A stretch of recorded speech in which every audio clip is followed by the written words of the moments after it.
Hello, I'm Mishka, and this channel is the Helsinki Renaissance, where we will be talking about arts and culture in some kind of a manner. Now, in the Chinatown video that I just did, I mentioned David Fincher, or I mentioned seeing some other YouTuber's video essay that was called average versus expert, and something about the David Fincher's Girl with the Dragon Tattoo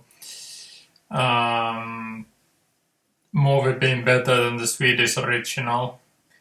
I'll be 100% honest. When I saw the review or that video essay first, I thought that my first thought was maybe I should finally go and watch the David Fincher remake. And then when I kept watching the video essay long enough, I was like, wait. I have seen that David Fincher remake, and I had completely blanked out on it. So I think that tells you about just how masterful that movie is. Or the fact that it was the first part of a proposed trilogy, and the second and third movie won't be arriving to theaters near you. So that movie isn't necessarily.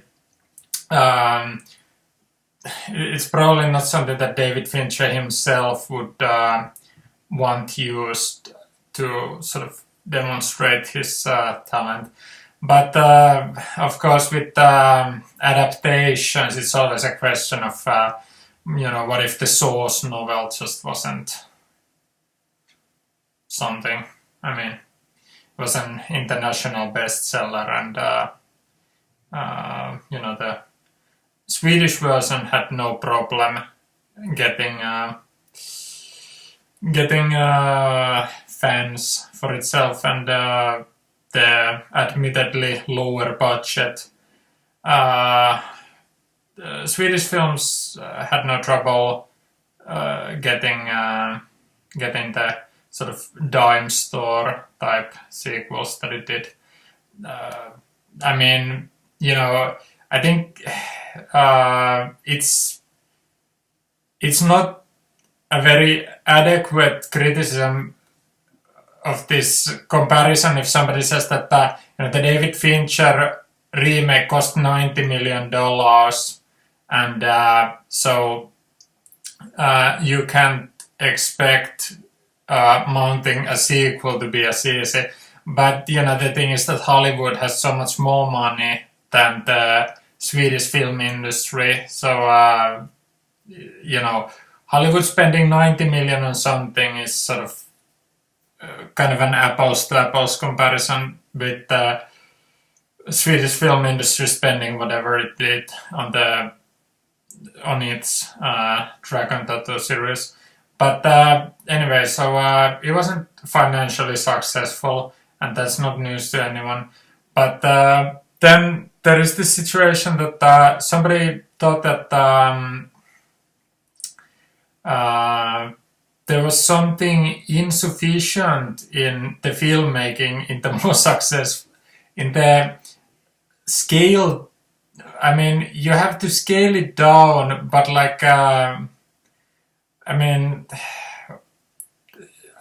it's difficult not to say that the Swedish film was more successful. The return of investment ratio.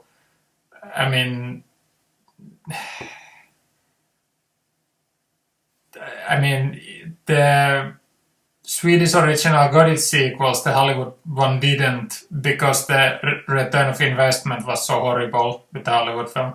So,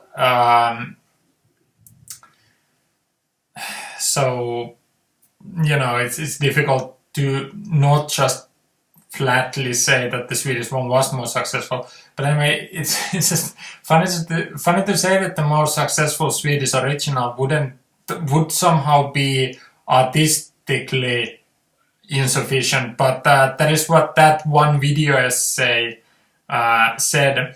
And I can't really be bothered to check who it is that directed the original Swedish film, because I just, I mean, you know, if somebody was doing brilliant work, I would know their name. I'll just leave it at that. But anyway, regardless of who it was that directed the original, obviously doesn't have the same kind of international fan base that David Fincher has. So on some level, it's probably an uncontroversial claim to say that Fincher's direction was superior. I mean, I could halfway go along with the idea that the Fincher Dragon Tattoo had better direction. But, you know, I did a video earlier, which was one of my least popular videos, I'm happy to say, called The Two Types of Film Directors, or the two kinds of film directors. And I basically, I think that the situation of the original director of the Girl with the Dragon Tattoo and then the David Fincher one, those two seem to pretty well reflect what I perceive as the two types of film directors. So basically, it seems to me that it's already been so many months since I did that video about the two types of film directors. I can't even entirely remember what it is that I talked about it, but I think that I ended up talking about this idea that there's essentially two ways in which you can block as a director, and your attitude towards blocking is what distinguishes which type of film director it is. And as far as I can remember, I think I took the kind of stance that you can't really say that one director is necessarily automatically better than the other. And it seems like that gentleman who did the video essay about expert versus the average, siding with Fincher, he seemed to think that the Fincher style of director is the artistically superior one. So anyway, if I'd reintroduce this idea that I have, and the idea that was there all over that Dragon Tattoo essay, is that there is the kind of director that has pretty much a hands-off mentality with blocking. So that, you know, consider these vlogs that I'm doing. I am making the aesthetic choice to not use editing. And so if this was in a cinema, it would be like just taking a master shot of the scene and letting the scene play out in the master shot as long as possible. So let's say that there's three ways to go from there. If we'll agree that the standard in cinema is the master shot, that's the basic unit. So there's three ways to go from there. One is to make a movie that basically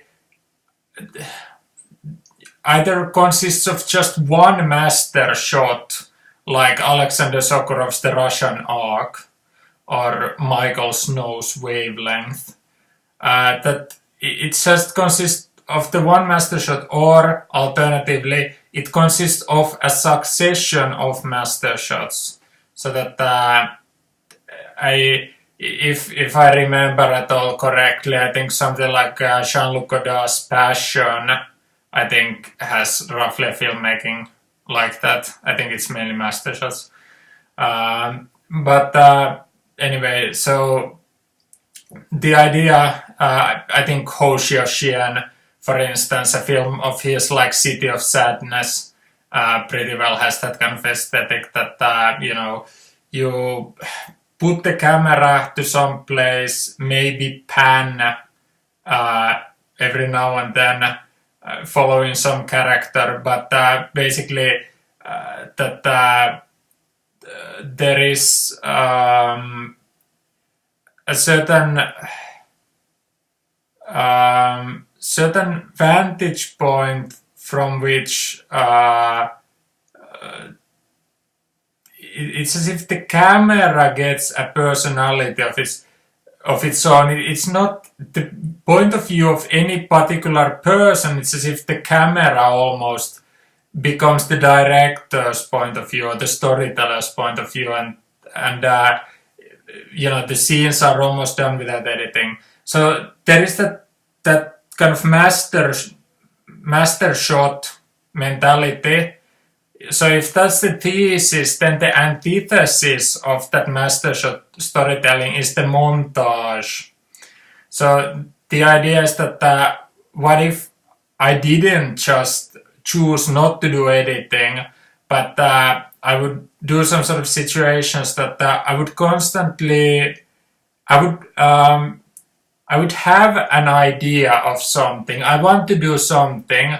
I'll draw a general line of what is the main reality that I want to do. Then I fragment it, and then I create the kind of mosaic of images. So let's say that I create 5 master shots, and then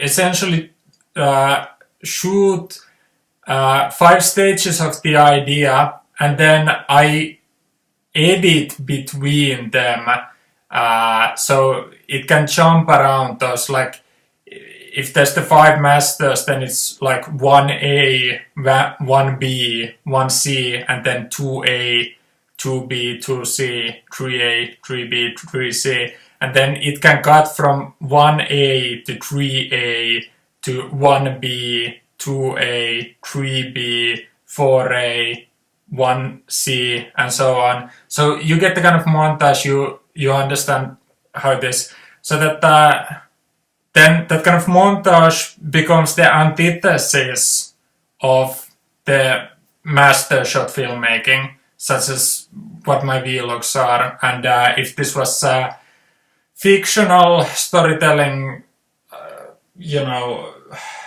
well, I mean, you get the point. But then there's also the idea of synthesizing the two opposites. So the idea is that you sort of anchor the scene around the master shots, so that using the master shots, it is basically, I would argue that it is putting the need to deliver, the expectation to deliver on the actors, so that I mean, if I'm thinking about some Ho Xiaoxian story, maybe it's not really something where I think that the actors are the MVPs of the project, but I think in lots of Western stories, I would think that the expectation sort of becomes that if there is a lack of editing in the work, the audience has some sort of a subconscious expectations that the actors need to start doing something special if the camera is on them for a longer period of time.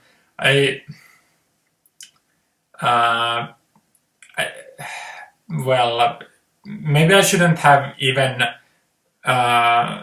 segued into that idea, but I mean, different directors can have different reasoning why they either cut or don't cut, but I would say that the audience tends to expect the synthesis model.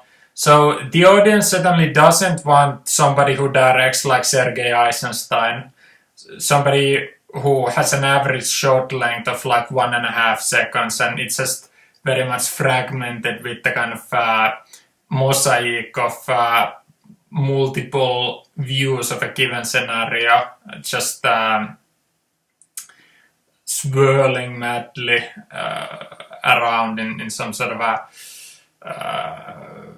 cinematic dance of brave new storytelling of the kino eye. But anyway, I think that most audiences they would expect that kind of storytelling with the synthesis model. So if I said that in that earlier video that there's two kinds of directors, perhaps some viewers might want to have that altered as there are 3 types of directors, but I'm not willing to go there because I think that there's effectively just 2 mentalities. And I think that the Dragon Tattoo directors reflect those 2 mentalities. So I was going to leave a comment on the video essay that I saw where I would have said in defense of the Swedish director that what I would have said, except I saw some other person leave a roughly similar comment, so I didn't bother to leave it myself. But there is this idea that the original Swedish Girl with the Dragon Tattoo, it was a Swedish cast and crew making a Swedish story, mainly for Swedish viewers, of a Swedish book from a very Scandinavian genre. I mean, there's just no shortage of those kinds of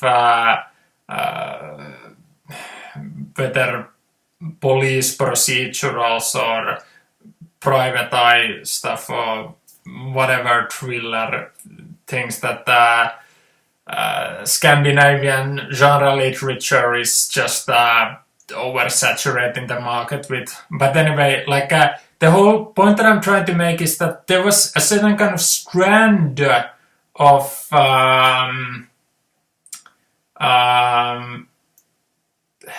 a certain strand of normality in the original property, and I think that the filmmaking reflects the expectation that the viewers would come to the material thinking of basically recognizing roughly the world that it was existing in.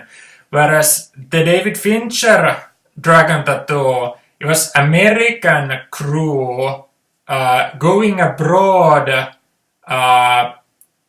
tackling a project that they were at least comparatively less familiar with, and definitely being attracted to it as an exotic, outre property.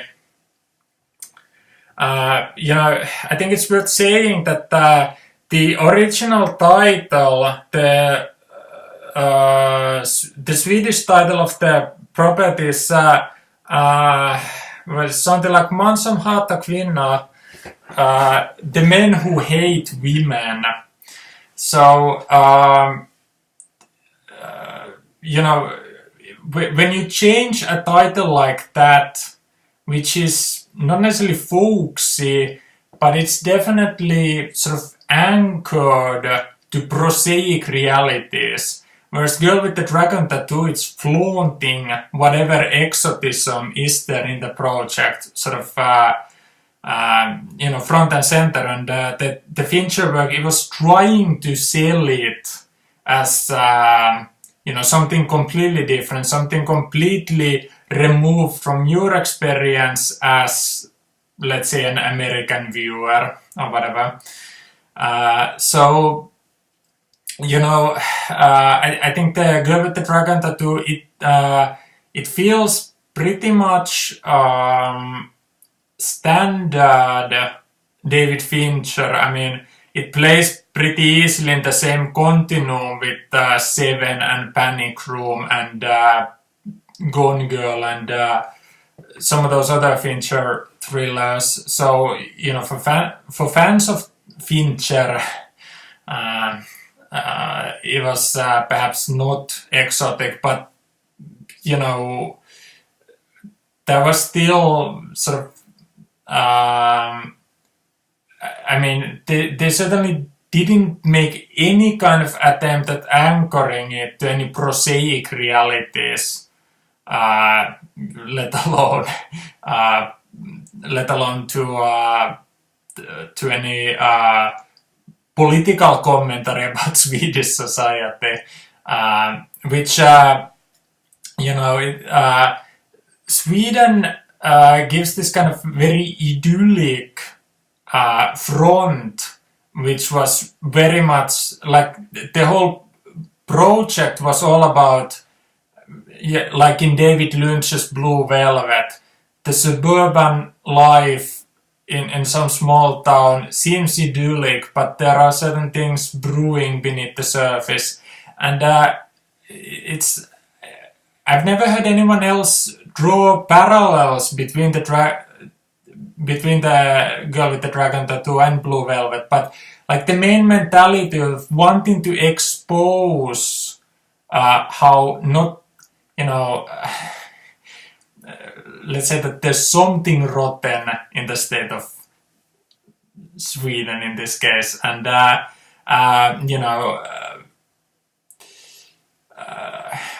would say that the idea that the original title, Men Who Hate Women, certainly would be understood that it's meant to be some sort of an extreme situation with the Swedish society, but I just think that it's a very, how should I put it? In little ways, it's there all over the project about how Sweden is a culture of basically peer pressure,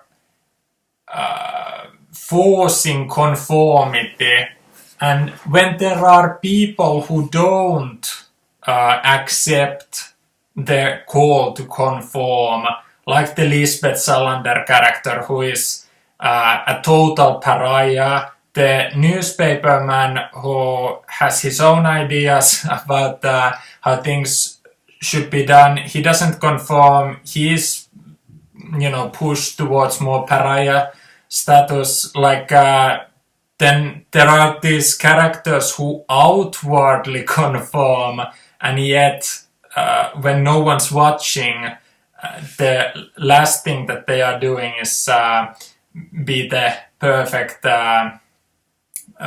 genteel townsfolks.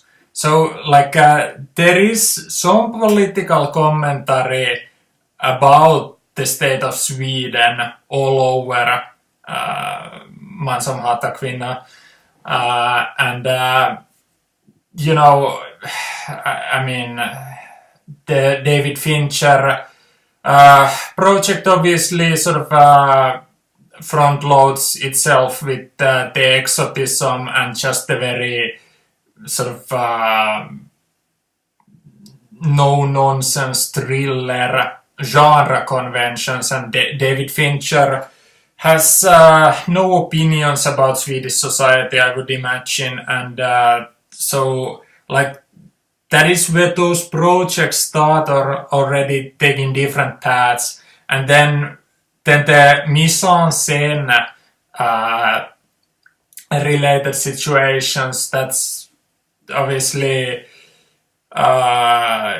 even more departures. So anyway, it goes without saying, hopefully, that I consider David Fincher one of the best directors currently working in Hollywood, and I can't even remember the name of the original director, but then again, you know, I was a lifelong film buff up until something like the year 2011, and then I just walked out of cinema for several years, and I just, like, I used to remember like, I had a very good, good memory towards, I guess, what to some of you seems like trivia. So I remembered what year movies came out. I remember who won Oscars and who were nominated in given year. I remembered the set designers and cinematographers to movies, and then I just like, it's just after 2011, like maybe it was at some time in like 2017, I tried to remember who was the cinematographer of Amarcord by Fellini. I just couldn't remember it. It's just like it seems so absurd to have forgotten something like that. To have forgotten something like that, but I did. Anyway, I can't remember why it is that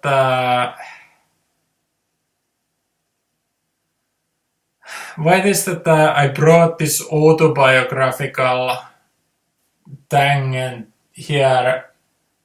Oh yes, it's because I can't remember the name of the Swedish director right now, and I didn't. I mean, I think it would be false advertisement if I just checked it in preparation for this video. So, you know, if I've forgotten some, you know, very much legendary figures already, it goes without saying that I've also forgotten some non-legendary figures, such as the original director of the Swedish Dragon Tattoo. But why I wanted to do this video was to reintroduce this idea that I have about the two types of film directors, the two main stances to the mise en scène, and to rephrase this Fincher versus the Swedish gentleman situation as, you know, just having different attitudes to blocking, and how you can't really argue that the Swedish one has worse blocking from an aesthetic standpoint. I mean, purely the kind of sensual experience of watching the movie. And also, I don't think you can really make the argument that the Fincher Dragon Tattoo somehow has more intellectual filmmaking behind it, which is, I believe, like the case that I got in that average versus expert Dragon Tattoo something video says that the person who made it did consider that Fincher was more of an intellectual's choice as a director, and that's basically why I think that I do have a good defense for the director of the Swedish original. So anyway, my first instinct when watching that video was to say that there's something about the nature of the Swedish film production of the original that it's fundamentally anchored in reality, whereas it's as if that the Fincher one, it's like trying to play like a realistic dream, if you will, but like it's very much removed from the daily reality of the overwhelming majority of its viewers. So, like, I feel like the filmmaking acclimatizes to the main nature of the reality. So Fincher goes for the genre conventions and exotism, and the original, as it seems to me, goes for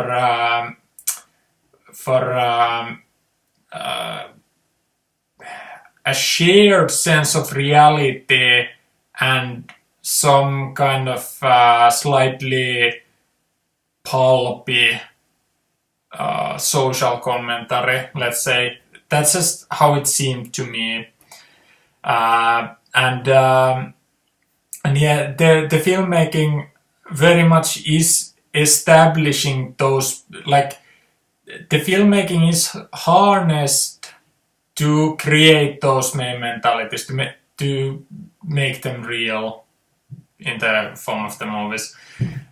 So anyway, this idea that if I introduce the main modes of filmmaking, so the thesis would be just to let films unfold in long master shots, or to do the antithesis of fragmenting everything to montages, or the synthesis of those two opposites, of anchoring filmmaking around a dominant master shot, and then to cut away from that gravitational center of the master shot to like close-ups of the different individuals or the different details. So if you imagine a master shot that in a wide shot shows a Victorian dining room, you know, it's an interior shot at night, it's artificially lit, and anyway, let's just say that there's a elaborately set dining room table. No one's seated yet, but the kind of busyness of the set design draws the eye there.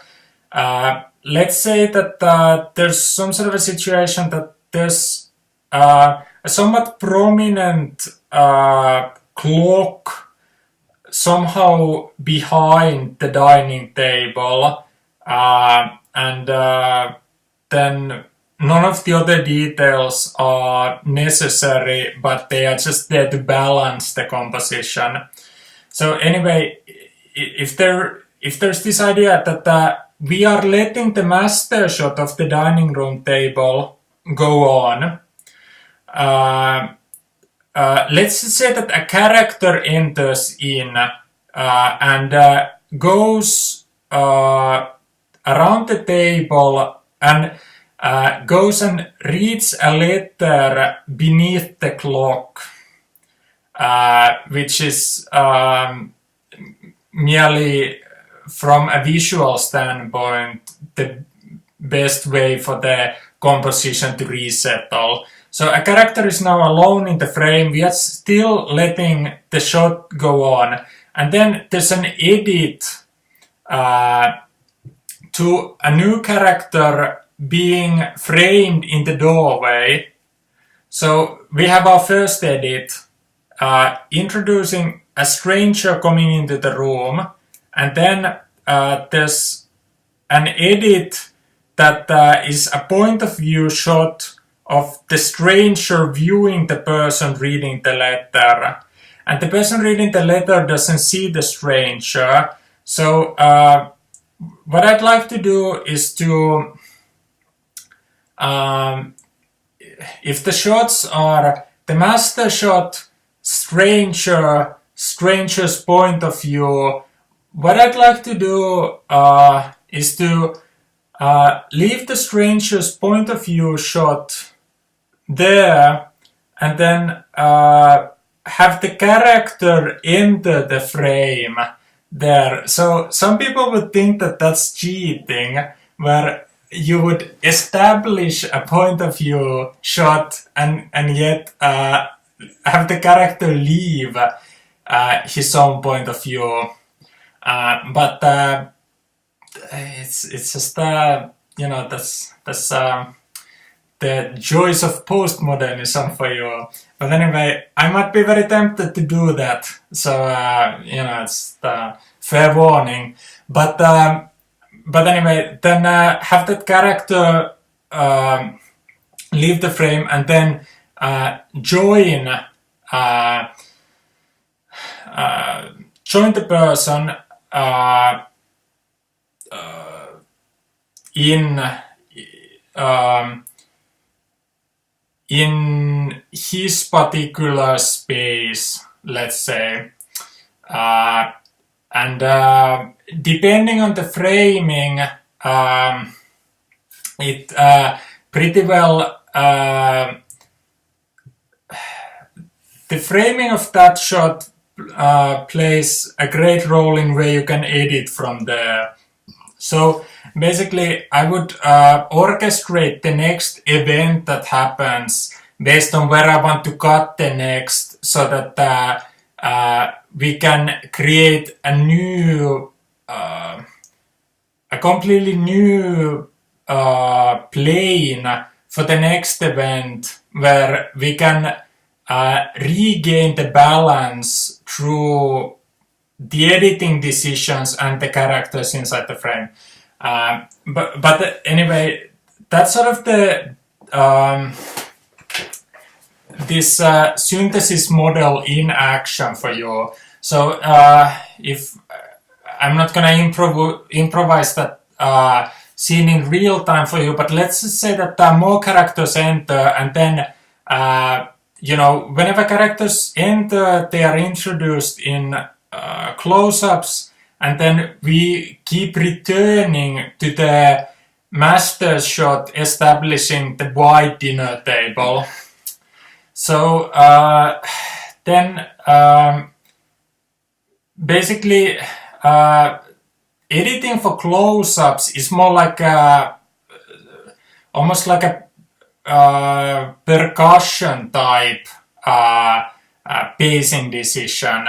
So let's just say that the reason why I wanted a prominent clock to the scene is because you could cut to close-ups of the clock, not necessarily because it must be important information. I just think that close-ups of detail like that can function a bit like resetting the audience's expectation of what is going on. So sometimes it's too heavy to cut from one action to another, so that's why you use pillow shots or whatever. So anyway, this kind of synthesis model, which is how most films are made, because people just aren't cool enough for the Soviet montage, and no one is quite patient enough for the endless master shots. But anyway, like I'm sure you can visualize for yourself how it is that quite a lot of the films that you have seen, there is a certain anchoring with the master shot, but then you come to expect the close-ups of the people when they are talking with one another, close-ups of some objects, cutting with the actions and so on. So that synthesis model is very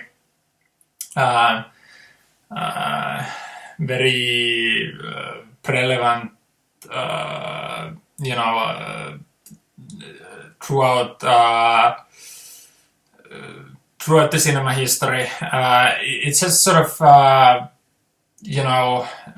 D.W. Griffith, I guess, sort of popularized filmmaking as happening like that. But anyway, the idea that that gentleman whose video essay inspired this this talk that I'm doing right now, the idea was that Fincher very much has the kind of filmmaking where he's fragmenting the sense of reality, that he doesn't want to anchor things around the master shot. So what Fincher wants is kind of like he wants there to be a very specific Hitchcockian rhyme and reason behind his composition, the blocking, and the editing. So what Fincher wants is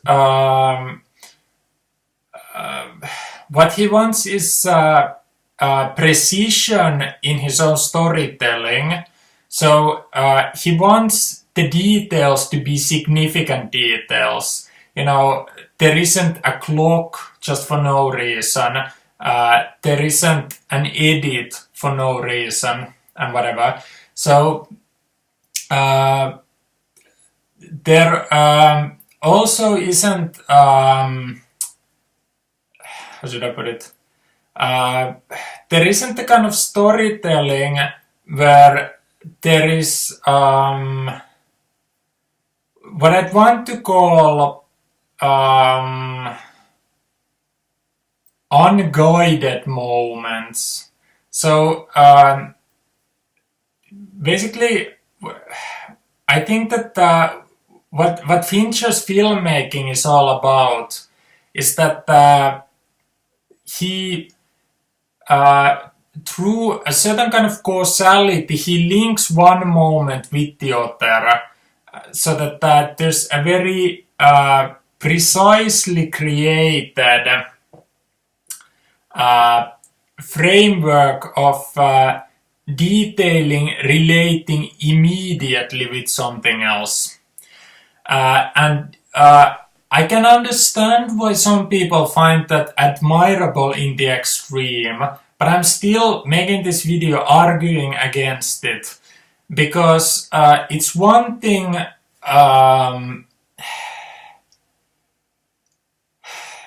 it's maybe creating the most admirable kind of storytelling on the first viewing. Perhaps for some people who are really invested in the craft of storytelling, it can keep being rewarding. But I still think that that's compromised storytelling, because I think there's a flatness to that kind of decision making. So basically,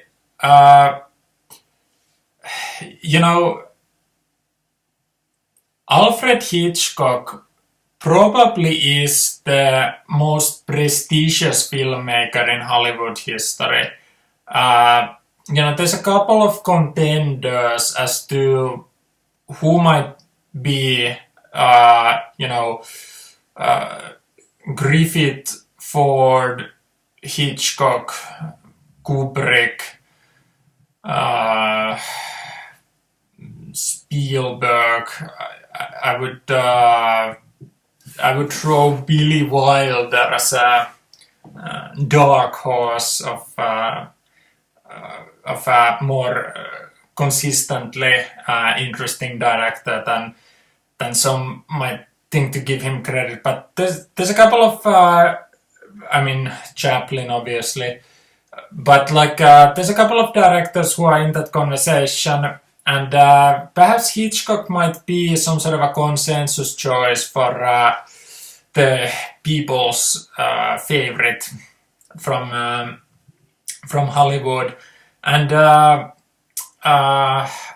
don't want to argue against Hitchcock because obviously his filmmaking is very enduring, but I think you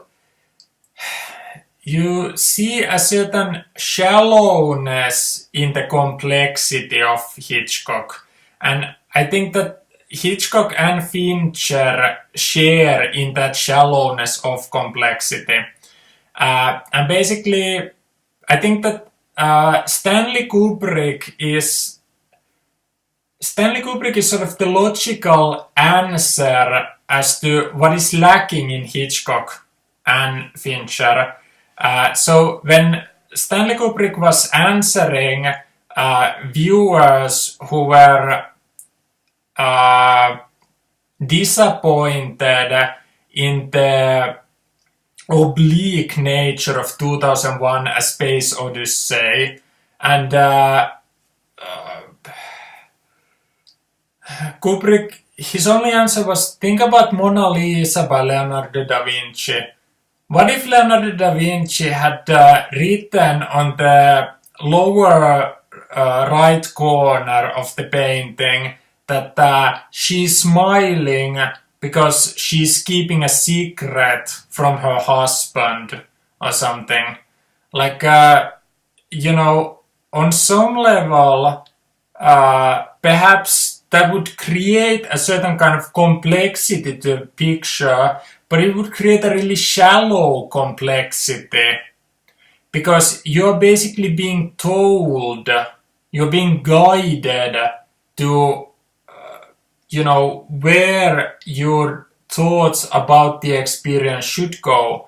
Whereas, that option, for instance, behind the Mona Lisa smile, like, you can entertain ideas like that about why it is that the merchant's wife in the Renaissance picture, why it is that she has the kind of, mystique around her expression. Like, you can, basically, what Kubrick is trying to say, that there is as if a million roads that open to contemplation about the unanswered mystery of the Mona Lisa smile. And, like with Fincher and Hitchcock, for instance, I think that the mysteries always have answers. David Lynch, he's an even more extreme version of Kubrick, in that David Lynch has these moments where, every single time that you come to those scenes, you can pretty well guarantee that you'll never look at them quite the same way that you did the last time. But when there is some sort of guiding in the experience, it has a certain deftness to it, which seems, I guess, craftsman level masterful, but I just don't think that it's a very good model for the ultimate artistry, because,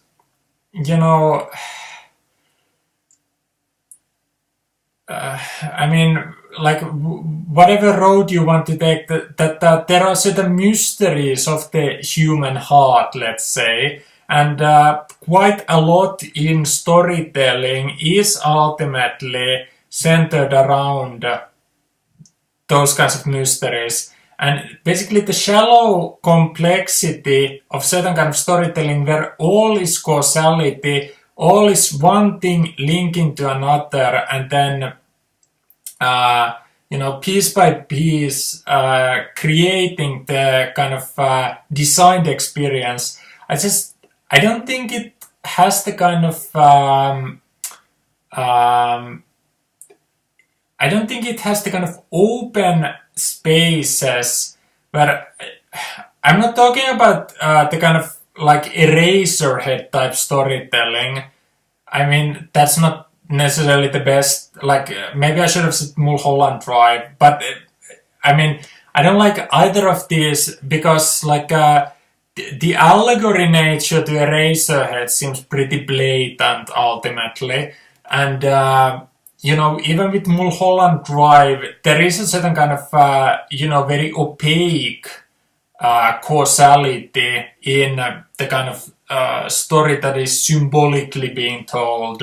So I don't think either of those are necessarily good examples. But just this kind of situation that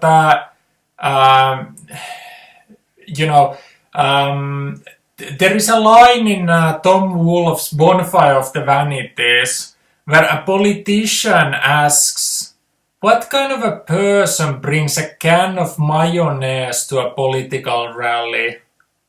And that's never answered. And, there are those kinds of significant details.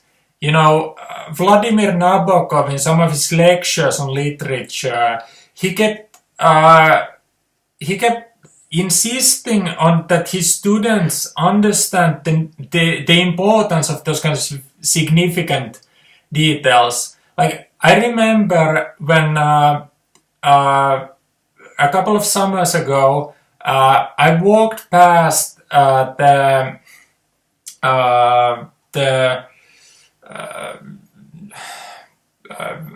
parking spaces nearby, and there was a caramel-colored cat lying on its back and beating the air with its paws.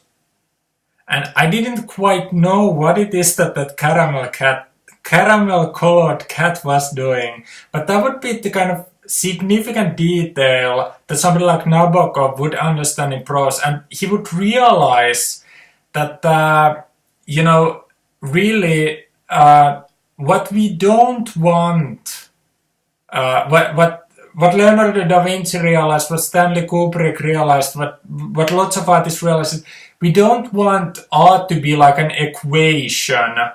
If I made a movie, if I put a caramel-colored cat lying on his back, punching the air with his paws, and there was a situation that the cat was pictured, and then I would be pictured just walking whilst looking at it, and then cutting back to the cat doing its punching, and then the next shot would already be me walking away.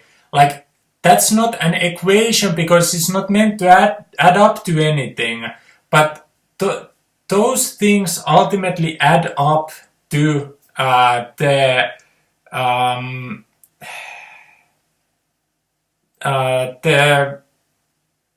kind of secret victories in storytelling. It's not something that you can plan. It's not something that you can arrange. It's not something that anyone can explain. It's just that whenever somebody is successful in the kind of deepest level that will speak to just about anyone who is willing to just come in and have the experience, like you notice that it's not building like an equation. It's noticing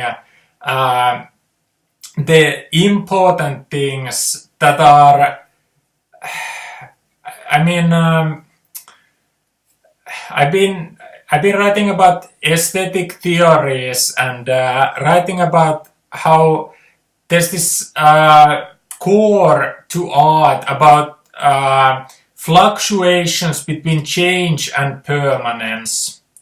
So I very much believe that what the audience wants is paradoxically both change and permanence simultaneously.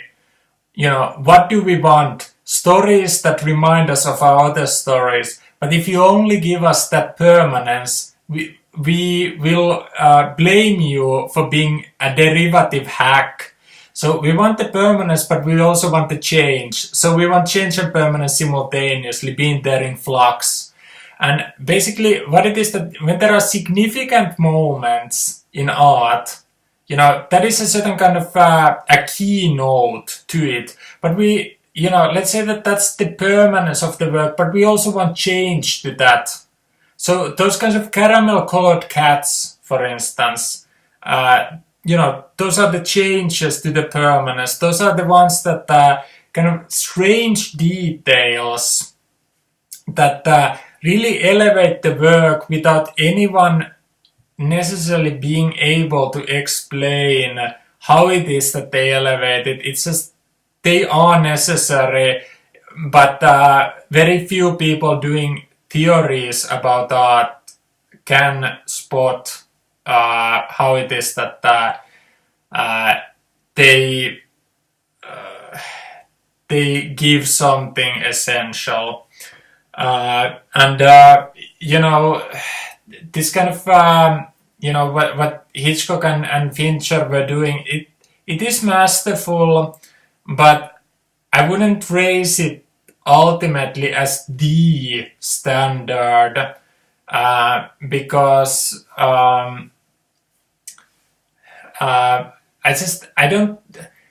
to me those kinds of those are ultimately small worlds in a closed loop, and they have something epic about them. But just like I called their complexity shallow, I think their epicness is rather small ultimately. And it's not meant to throw any kind of shade on Fincher or Hitchcock, who I think are very close to one being the most talented director in the history of Hollywood, and the other being the most talented, or one of the most talented directors working currently. But I feel not comfortable setting them as the gold standard, because I don't think I think they're better with permanence than change, if you will accept this kind of art theory of mine. Basically, I think that the audience, the audience is both strange and straightforward simultaneously, and people want paradoxical things. People want the opposite synthesized. Like, that is ultimately what people do want in art. And artists are being put in the kind of situation that they have to deliver on something that is almost delivering on the impossible. And you know what Vincent Minnelli said, that what do artists want? Ultimately a little magic in their lives. And that's what they're in the business of doing. Anyway, I just think that with the kind of more hands-off directing style that is there in the Swedish original, it's not necessarily full of lifelike details just everywhere in there, but I just think that it's more of an open situation that maybe can halfway play like a Mona Lisa smile if moments aren't really guided into being something specific, then they can theoretically be something slightly different depending on whenever you watch. But it's difficult for me to say which of those dragon tattoos I think is the better movie. Maybe I would think that the Fincher one is maybe slightly better. I don't know. It's a bit of a coin toss for me. But I just wanted to present a different alternative way of looking at where the kind of expert storytelling might be. you know, hopefully some viewers got some ideas. But anyway, we are nearing the 1 hour mark, and we have to wrap things up. So anyway, thank you for watching, and if you like this video, I hope you like some of my older videos as well. But anyway, thanks for watching, and bye bye.